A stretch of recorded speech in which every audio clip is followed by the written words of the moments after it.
네, 안녕하세요. 6월 21일 금요일 이사야 46장 1절부터 13절까지의 말씀을 본문으로 우상을 버리고 하나님만 경배하라 라는 제목의 큐티 시작하도록 하겠습니다. 말씀 바로 띄워드리니까 꼭 한번 읽어봐 주세요. 시간 가능하시면 2번, 3번 읽으시는 거 추천드립니다.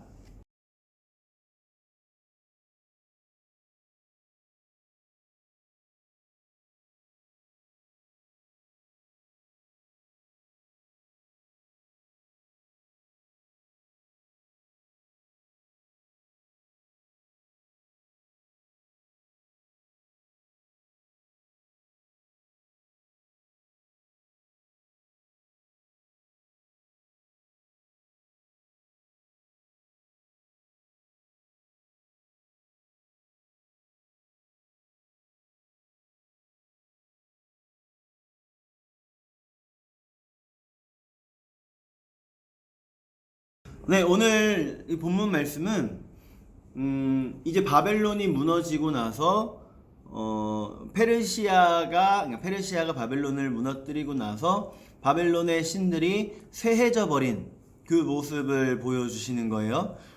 그동안에는 유다 나라를 정벌한 바벨론의 신들이 너무나도 대단하게 여겨졌을 유대인들인데, 그런데 그 대단하게 여겨졌던 바벨론의 신들이 이제 다 엎드려지고 무너지고 시간이 지나고 나니까 그저 아무것도 아닌 피조물, 물건일 뿐이었다 라는 걸 말씀을 하시는 거죠.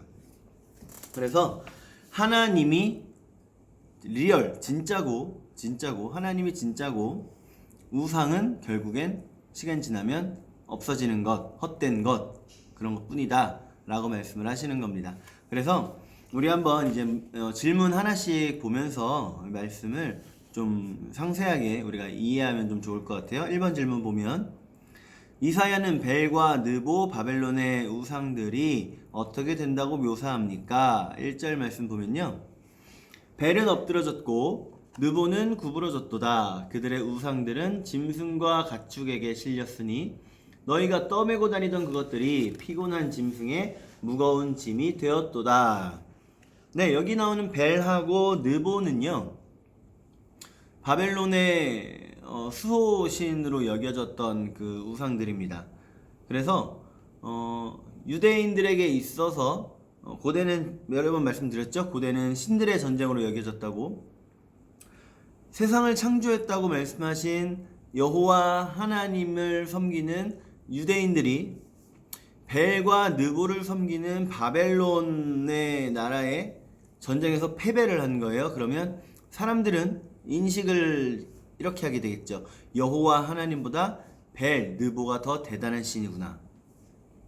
그렇게 여길 수도 있었다라는 겁니다. 많은 사람들이 그렇게 여기긴 했었을 거예요. 그런데 그 벨과 느보가 어떻게 됐느냐? 다시 1절 보면 벨은 엎드러졌다. 느보는 구부러졌다. 그리고 이 우상들이 자기들의 몸을 스스로 어떻게 가누지를 못하는 그저 피조물 같고 깎아 만든 존재들일 뿐이기 때문에 짐승과 가축에게 실렸으니 너희가 떠매고 다니던 메고 다니던 그 우상들이 피곤한 짐승의 무거운 짐이 돼버렸다. 짐승들에게까지 짐으로밖에 여겨지지 않는 그런 것이 되어버렸다 라고 말씀을 하시는 거죠. 즉 우상은 이제 하찮아졌다. 너희가 그렇게 대단하다고 떠받들던 우상이 지금은 짐승들조차도 귀찮아하는 그런 게 돼버렸구나 라고 말씀을 하시는 겁니다. 2번 질문 보면요, 이사야는 우상의 무능력함에 대해 어떻게 서술합니까? 6절 7절 말씀 볼까요? 사람들이 주머니에서 금을 쏟아내며 은을 저울에 달아 도금장이에게 주고 그것으로 신을 만들게 하고 그것에게 엎드려 경배하며 그것을 들어 어깨에 메어다가 그의 처소에 두면 그것이 서 있고 거기에서 능히 움직이지 못하며 그에게 부르짖어도 능히 응답하지 못하며 고난에서 구하여 내지도 못하느니라. 네, 우상의 무능력함, 앞에서 말씀 한번 드렸죠. 자기 몸조차도 가누지 못하는 존재들이 우상들이다. 그래서 결국엔 사람들의 주머니에서 나온 금이나 은을 가지고 사람이 만든 그게 바로 우상이라는 얘기죠. 그리고 갖다가 놔두면 움직이지도 못하고 그 자리에 가만히 서 있기밖에 못하는 존재들, 그게 우상이라는 겁니다. 도대체 이 우상에다가 왜 절하고 왜 우상을 섬기고 있냐? 너희가 그에게 열심히 부르짖어도 뭐 응답을 하냐? 배고프다고 열심히 거기 앞에서 부르짖는다고 해서 빵이 나오냐? 비가 내리냐? 능히 구하여 내지 못한다. 능히 응답하지 못하고 고난에서 구하여 내지도 못한다. 그게 뭐라고요? 우상이다 라고 말씀을 하시는 거죠. 3번 질문 보면 하나님을 우상과 비교할 수 없는 이유는 무엇입니까? 뭘까요? 하나님과 우상을 비교할 수조차 없는 이유. 10절 말씀 보면요, 내가 시초부터 종말을 알리며 아직 이루지 아니한 일을 옛적부터 보이고 이르기를 나의 뜻이 설 것이니 내가 나의 모든 기뻐하는 것을 이루리라 하였노라. 네, 하나님은요 시초로부터, 그러니까 창세 때부터 이미 종말을 말씀하셨고요, 그 가운데 이미 예수님을 예언하셨습니다. 이미 그 옛날 옛적부터 먼 옛날까지를 우리에게, 먼 이후까지를 우리에게 밝히 알려주신 거예요. 그리고 그뿐만이 아니죠. 아주 먼 미래의 일을 알려만 주신 게 아니라 계획을 하셨고 그 계획을 이루어 가실 것이다. 이루어 가시는 분이 우리 하나님이시다 라는 걸 말씀하십니다. 이제 곧 예수님 다시 오시죠. 예수님 초림도 하나님께서 미리 알려주셨고 그 계획하셨고 이루셨고, 예수님 곧 다시 오심도 하나님은 계획하셨고 이루십니다. 그래서 이제 곧 이 땅에 하나님의 나라가 건설될 것이라는 거 하나님께서도 이미 예언하셨죠. 자신이 세우신 뜻과 계획을 반드시 시행할 것이라는 하나님의 약속을 보면서 무엇을 느낍니까? 4번 질문이죠. 하나님께서 세우신 뜻과 계획, 한 단어로 하면 이게 될까요? 말씀. 하나님의 말씀은 하나님께서 이루십니다. 그 말씀을 이루시는 하나님을 또 한 단어로 표현하면 신실하신 하나님이 됩니다. 신실하다. 우리 하나님은 신실하신 하나님이십니다. 그 말씀을 바꾸지 않으시는 하나님이에요. 하나님이 말씀하셨다 그러면 그 말씀은 이루어지게 되어 있습니다. 그래서 하나님은 신실하신 하나님입니다. 신실하다, 믿을만하다, 믿음직하다, 이런 의미죠.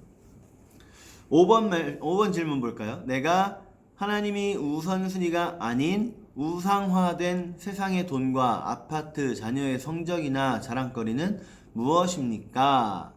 네, 요즘 아무래도 우리 웬만한 사람들의 관심사가 부동산이라던가 주식 이런 쪽으로 많이 그 관심사가 쏠려 있는 게 사실이에요. 그런데 그런 이 세상에서 살면서 필요한 것들, 나의 재산이 될 만한 것들, 그런 거에 내 관심이 쏟아지는 거 괜찮습니다. 괜찮아요. 그런 거 얼마든지 취득하고 그걸 통해서 이익을 얻는 거 나쁘지 않아요. 괜찮습니다. 그런데 지금 우리가 우리 말씀에서 경고하고 있는 건 그 모든 것들이 하나님보다 우선시 되는 것을 의미하는 거예요. 하나님보다 우선시 되는 것, 하나님보다 중요시 여겨지는 것, 그걸 이제 한 단어로 바꾸면 뭐가 되냐면 이게 바로 우상이 됩니다. 우상. 여러분 혹시 하나님보다 우선순위에 두는 것 어떤 게 있을까요? 한번 나 자신을 한번 좀 깊이 생각해 봤으면 좋겠어요. 두 번째, 5번 질문의 두 번째 문장 보면 오직 하나님만 신뢰하며 눈 앞의 상황에 흔들리지 않기 위해 오늘 무엇을 실천하겠습니까? 네. 내 눈 앞의 상황을 보는 게 아니라 하나님만을 바라보면서 하나님만 의지하는, 그런 삶이 되고자 한다면 우리의 삶에 뭐가 달라져야 할까요? 저 같은 경우에는 여기저기에, 지금 여기 시흥시에 여기저기에 계속해서 아파트 공사를 하는 걸 보면서 이대로 저 수많은 아파트들 중에 하나를 빨리 차지하지 않으면 도태되는 게 아닌가, 이런 걱정도 조금 생기긴 하더라고요. 그렇지만 그게 우선시 되는 것이 아니라 하나님이 나의 우선시 된다는 거. 네. 여러분들은 어떤 게 여러분의 마음을 흔들어 놓는지 모르겠어요. 우리의 마음을 흔들어 놓는 그것보다 우리의 마음에 안정감을 주시는 하나님을 더욱더 의지하고, 우리 마음을 싱숭생숭하게 만들어 놓는 그런 세상에 속한 그런 것에 우리가 눈을 뺏기기보다는 우리로 하여금 하나님의 영광을 맛보게 하고 또 그 말씀대로 살아서 장차 이루어질 말씀을 우리 눈으로 목도하게 하시는 하나님을 더욱더 의지하는 우리가 되기를 간절히 소원합니다. 오늘 좋은 하루 되세요.